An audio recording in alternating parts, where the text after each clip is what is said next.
This week, I want to talk to you about something that's been weighing on my mind lately, and that's the issue of critique. If you spend any time on the internet, it's something you come across frequently. If you're the victim of internet trolls, or if you are an internet troll, listen up. There is an etiquette to critique that has been in play for a long time in art schools all over the world. Let's see if we can learn something from that world and apply it in ours.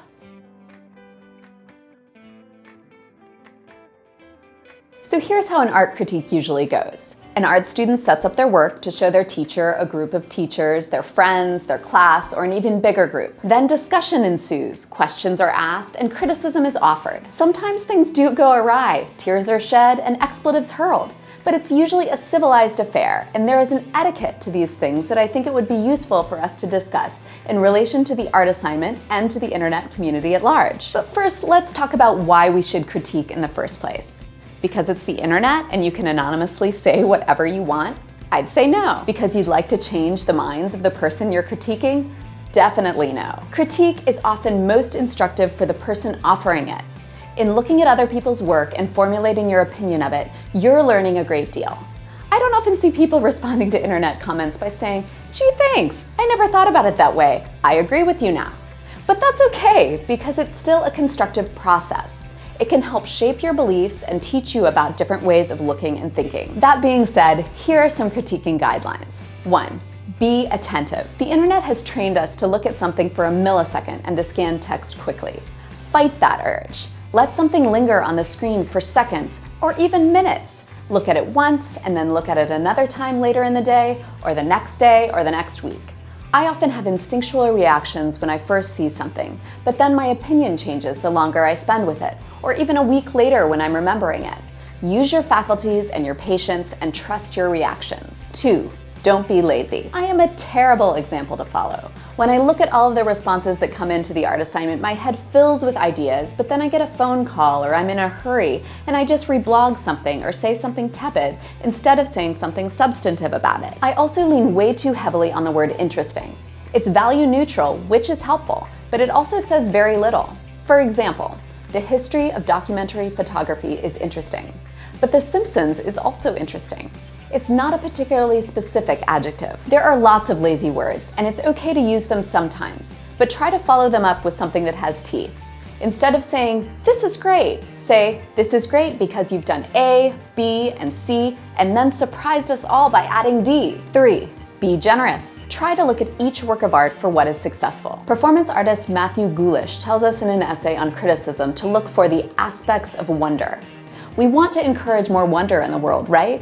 So when we come across it, let's celebrate it. Criticism can be an incredible act of empathy. What made someone make that thing? Why did they do it that way? Be sympathetic to the maker and realize that the mere act of putting yourself and your work out there takes courage. 4. Find your point of entry. You don't have to have a PhD in art history to talk about art.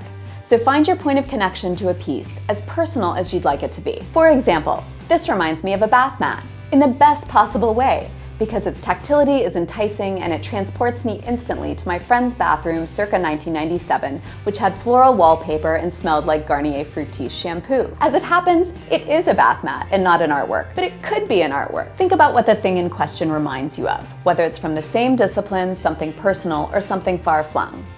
Think about the decisions that were made along the way. Maybe it's the materials used or not used. Maybe it's the way it's been arranged in space or documented for us to see. Maybe it's what the maker decided to include or exclude from the frame of the work. What are the skills on display?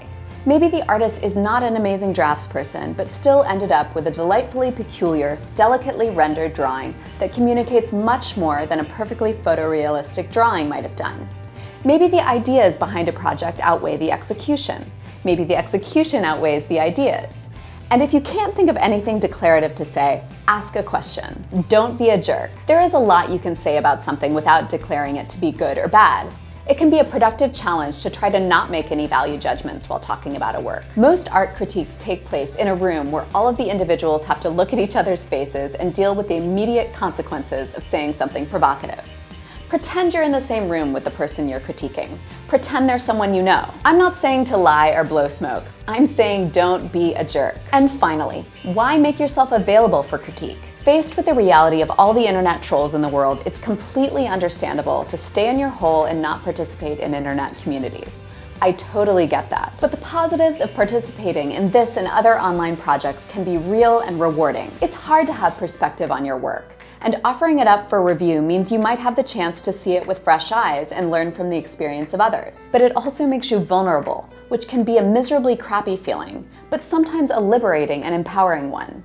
If you can try to take your ego out of it, you can learn a great deal. I want you guys to talk about each other's work. I don't want this to be just me passing judgment on you guys and the amazing work you do. We must be in this together. So talk to each other, comment on works, don't be mean, but think about what the aspects of wonder might be in each work and share that with each other. It will make the experience of the art assignment better for everyone involved. Okay, so here is a self-portrait I made in college in a painting class I took with the artist Ed Paschke. It was an experiment in underpainting, which is a technique where you kind of paint something in all the same hue, like a darker hue, and then you paint color over it. Let's critique.